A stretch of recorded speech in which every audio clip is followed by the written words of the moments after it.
চট্টগ্রামের সীতাকুণ্ডে জাহাজ ভাঙা কারখানায় বয়লার বিস্ফোরণে 10 জন দগ্ধ হয়েছে। আহতদের চট্টগ্রাম মেডিকেল হাসপাতালে ভর্তি করা হয়েছে। বিস্তারিত জানাতে যুক্ত হচ্ছেন সহকর্মী AKM নাজিম। নাজিম, কিভাবে ঘটলো এই দুর্ঘটনা? হতাহতের কি তথ্য রয়েছে আপনার কাছে? যেমনটা বলছেন, চট্টগ্রামের সীতাকুণ্ড উপজেলা সোনাইমুড়ি ইউনিয়নের তেঁতুলতলা এলাকায় SN শিপিং কর্পোরেশন নামে একটি প্রতিষ্ঠানে আজ সকাল 11:30টার দিকে সেখানে পাম্প শিপইয়ার্ডের যে পাম্প রয়েছে সে পাম্পে হঠাৎ বিস্ফোরণের ঘটনা ঘটে। বিস্ফোরণে আমরা যেটি জেনেছি 10 থেকে 11 জনের মতো দগ্ধ হয়েছেন। তাদের মধ্যে 2 জনকে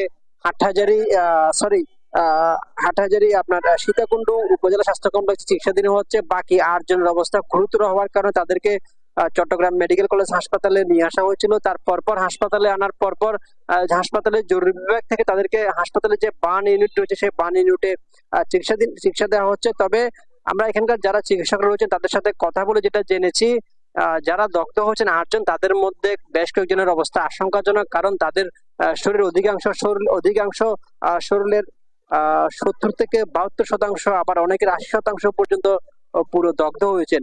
কিন্তু ওই যে বিস্ফোরণের ঘটনা বলা হচ্ছে সেটি শিপিং কর্পোরেশনের পক্ষ থেকে আমরা কোনো ধরনের বক্তব্য জানতে পারিনি, কারণ শিপিং কর্পোরেশনের আমরা যারা যে কর্পোরেশন সেই কর্পোরেশনের কয়েকজনের সাথে কথা বলার চেষ্টা করেছি, তারা এই বিষয়ে কোনো কথা বলেনি।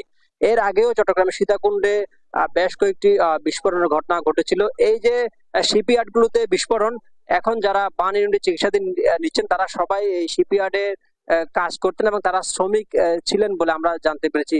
কারণ স্থানীয়রা যেটি বলছেন, তারা দগ্ধ হওয়ার পর তাদেরকে আহত অবস্থায় উদ্ধার করে উপজেলা হাসপাতালে নিয়ে যাওয়ার পর উন্নত চিকিৎসার জন্য তাদেরকে চট্টগ্রাম মেডিকেল কলেজ হাসপাতালে নিয়ে আসা হয়। হাসপাতালে আনার পর তাদেরকে চমেক হাসপাতালের যে বার্ন ইউনিট রয়েছে সেই বার্ন ইউনিটে তাদেরকে চিকিৎসা দেওয়া হচ্ছে এবং তাদের যারা রয়েছেন তাদের অবস্থা 8 জনের মধ্যে প্রায় 5 থেকে 6 জনের অবস্থা আশঙ্কাজনক, কারণ তাদের শরীরে অনেকাংশে দগ্ধ হচ্ছেন। বিশেষ করে হাত, পা, মাথা এবং বুকের অংশ দগ্ধ হয়েছেন। তাদেরকে হাসপাতালের যে ওয়ার্ডে চিকিৎসা দেওয়া হচ্ছে, তারা চিকিৎসাধীন রয়েছেন এবং যে 2 জন সীতাকুণ্ড উপজেলায় রয়েছেন তাদেরও অবস্থা হয়তো যদি উন্নত না হয় তাদেরকে চমেক হাসপাতাল নিয়ে আসা হবে, আমরা জানতে পেরেছি। আরেকটা বিষয় বলে রাখি, এর আগেও চট্টগ্রামের সীতাকুণ্ড উপজেলায় সরকারের ভয়াবহ বিস্ফোরণ দুর্ঘটনা করেছিল। কারণ শিপইয়ার্ড গ্রুপের যে যারা শ্রমিকরা কাজ করেন তারা অধিকাংশ ঝুঁকি নিয়ে কাজ করেন বলে আমরা জেনেছি। তো এই ছিল চমেক হাসপাতাল থেকে আমার কাছে সর্বশেষ। ধন্যবাদ আপনাকে। চট্টগ্রামের সীতাকুণ্ডে জাহাজ ভাঙা কারখানায় বয়লার বিস্ফোরণে 10 জন দগ্ধ হয়েছিল, সেখানকার পরিস্থিতি জানছিলেন আমাদের সহকর্মী।